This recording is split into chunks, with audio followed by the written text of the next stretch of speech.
Hey folks, welcome back to another video.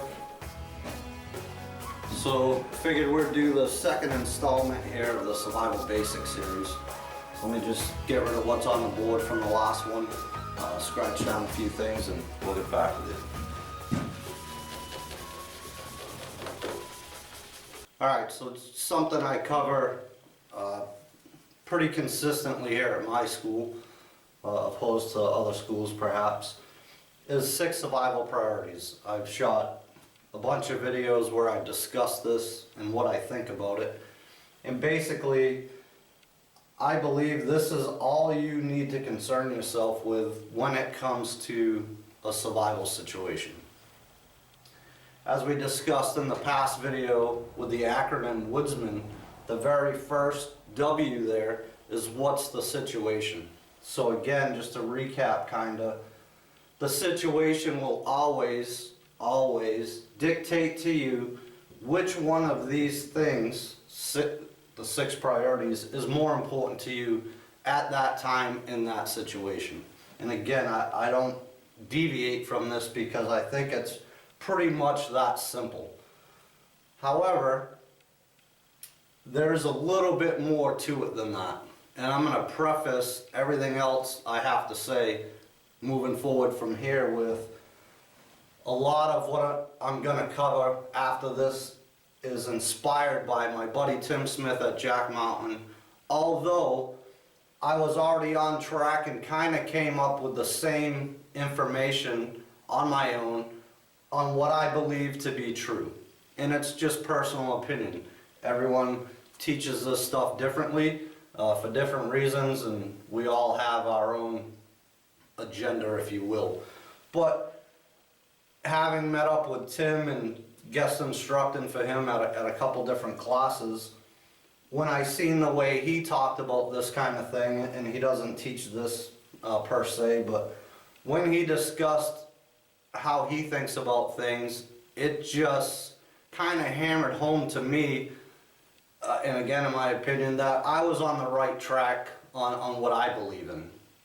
So here's another established school, established gentleman that's been around for years and years, and again I was on track with the way my thought process worked and what I believe to be true when it comes to the term survival and what that actually means.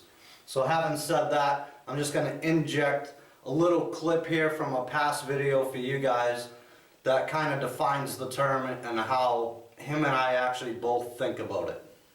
What is the difference between bushcraft, woodcraft, self-reliance, and survival?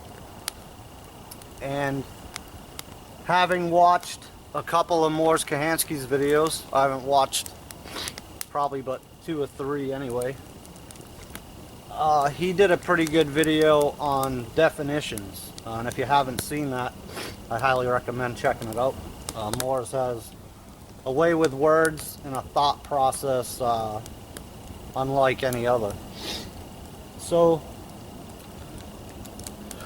to define what it is that we're doing plays a big part in, you know, the outcome of things and or how we go about doing certain things.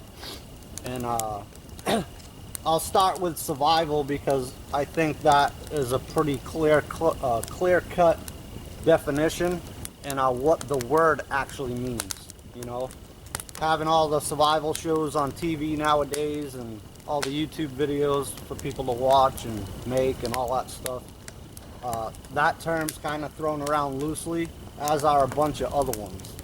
But to me, my definition of survival is probably no different than a lot of other people's, and what survival means to me is life or death, period. It's that simple. My buddy Tim went ahead and added something to that, and I liked what he did, and I'm not going to sit here and act like it was my definition, because it wasn't. It was his, which was much like mine, only he added another key ingredient, if you will, to the end of it. So his definition is a life or death situation meaning if you don't apply some sort of immediate corrective action, you're dead. And I think that's says a little bit more than just, life or death situation. So I like the way, he depicted that and defined that. So, I mean, that's survival in a nutshell. If you don't apply immediate corrective action to the given scenario, you're dead. All right, so there it was, in a nutshell, very, very simple and easy without all the fluff and the hype and the stuff you see on television and whatnot. So survival is a life and death situation, and as Tim elaborated on and kind of what he teaches is, meaning if you don't apply some sort of immediate corrective action, you're gonna die. So having said that, taking a look back at these survival priorities, and again, I have to keep in mind and reiterate that the situation is paramount, absolutely critical to all of this stuff. And again, it dictates what's most important. So without getting into a bunch of different scenarios, because that's the situation, right? So instead of sitting here and fabricating a bunch of scenarios for you guys, I'm going to try to keep it as simple as I can. So, survival situation, if I don't apply some immediate corrective action, I'm going to die. So, what does that really mean?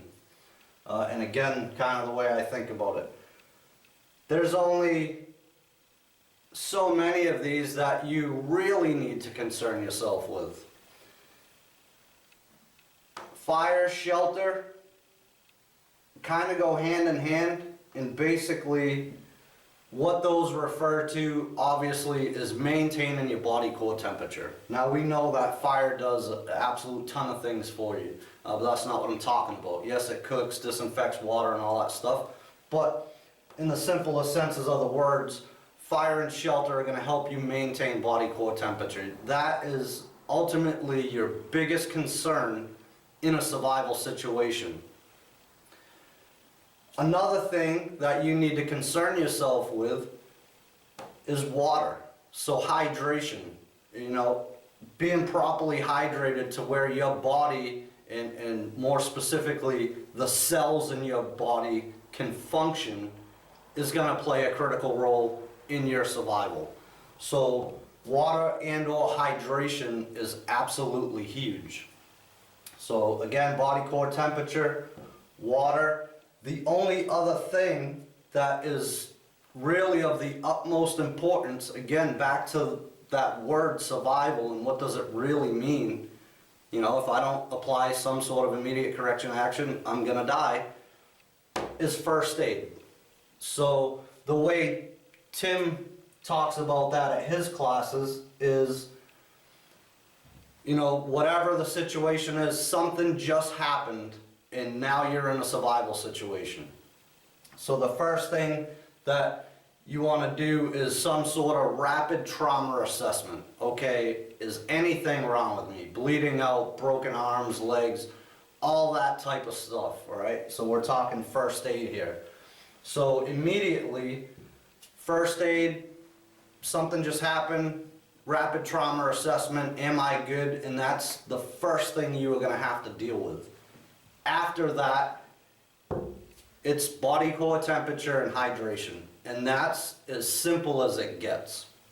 And again, as we talked about in the last video and numerous other videos, survival situation, they vary. And you can read the literature, you can read the stories, you can go back and watch newscastings on different incidents that have happened. And in general, we're talking a 72-hour scenario. But again, that varies. It could be shorter, it could be a lot longer. But for the most part, we're talking, and it's not really 72 hours as I've said in the past, it's like 38 to 40, at least from what I've read and researched. So, body core temperature, hydration, and obviously first aid, and again that situation would dictate that to you. So if I'm hurt, obviously that's my priority. All this other stuff is geared more towards the length of the situation. So food, though in the past I used to harp on food because at the time it made sense to me, and knowing myself, and that's key right there, and we'll talk about that a little bit more in a bit. But knowing myself, I knew that if I went, skipped all my meals up until dinner time for any given day, I'm miserable. And most of us are, because that's not something we're used to. So if you add food deprivation into a situation, you start making bad decisions and things just spiral out of control at that point. So in the past I used to, harp more on food because that's the way I thought. And I believed, well, hey, if I get into that stage where I'm not eating and making bad decisions, that's not going to play out well. So that was my reasoning behind that. However, your body can easily go days, if not weeks, without food. You just have to know kind of the science behind that and how that affects you, all right? But if we're talking that survival situation, again, for the 72 hours, for what that's worth, I don't even really need to concern myself with food. So that's going to go lower on my priority list if we're really talking about survival here and not, living off the land or what you see on TV and all this crap. So that's that. Hygiene is a big concern, but again, you're getting into a time frame there. If you're going to be there over a certain amount of time, yeah, you need to take care of your body, obviously. Get all the crud out and whatever, and keep yourself healthy. But for the short term and what the survival situation actually means, you don't really need to concern yourself with that. Signaling and navigation, I believe, is the same thing.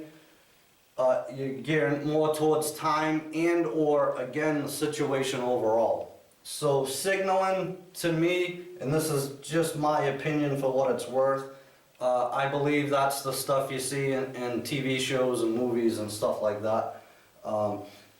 The only way I think signaling is going to work is if somebody knows that you're missing or whatever the case may be, and there's people out there actively looking for you. To be totally remote by yourself, no one knows where you're at to begin with. If you're going to use the little signal mirror to flash the next plane that comes by with SOS, I think that's fairy tale. And again, that's just my opinion for what that's worth. Navigation, again, situation dependent really.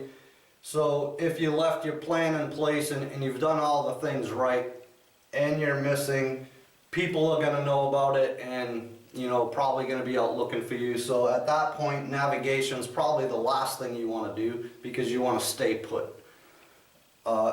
If it's contrary to that and you're in that remote situation by yourself and you just screwed up from the beginning, then yeah, you better know how to navigate. And again, depending on the situation, and there's millions that we're not going to talk about, you should be able to navigate in that situation.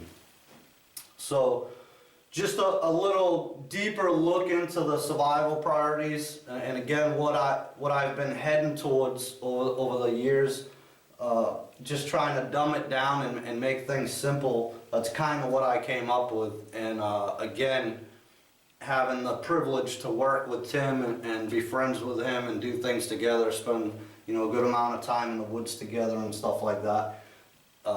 It just hammered that point home to me that, at least for me, in my opinion, again, I was heading on the right track on what I believe this actually means and what you should be concerned with in an actual survival situation.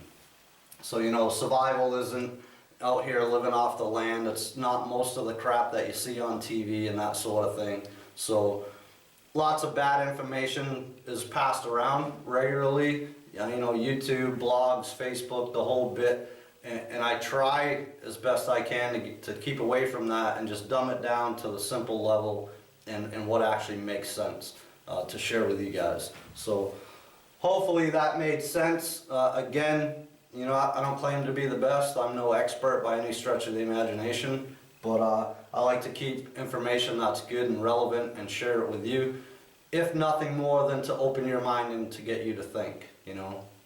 So as always, take what I say with a grain of salt, just like anybody else. I believe it's the people that get tunnel vision and dogmatic about things and only think a certain way, or they only follow, you know, their expert, so to speak, don't do themselves a justice on learning. So again, for what that's worth, guys. So I figured that was kind of important to talk about in this series. Again, it dumbs it down. You know, first aid, rapid trauma assessment, as Tim teaches, body core temperature and hydration. In an actual survival situation, I truly believe that's all you need to concern yourself with. And again, there's always what's the situation that's going to dictate things to you, but I believe that's the core of what you need to focus on. So, and just one other thing, you know, I have a blog and Twitter account and all that stuff. So I've been posting some stuff up on the blog that, you know, you guys are going to miss out on. Not forcing you to go over there and check it out, but, you know, not everything's going to be in a YouTube video, and I'm not on Facebook anymore. So I've been posting some stuff on the blog. So just the other day, I posted survival generalizations and what they mean to you. So to go along with this video, you know, you don't have to subscribe or anything like that, but if you just go to the blog and just check it out and give that a read, kind of goes along with what I was talking about here in that video. So thanks for joining me for another one. We'll be back sometime here, hopefully soon, with the next installment in the Survival Basics series. So until then, take care.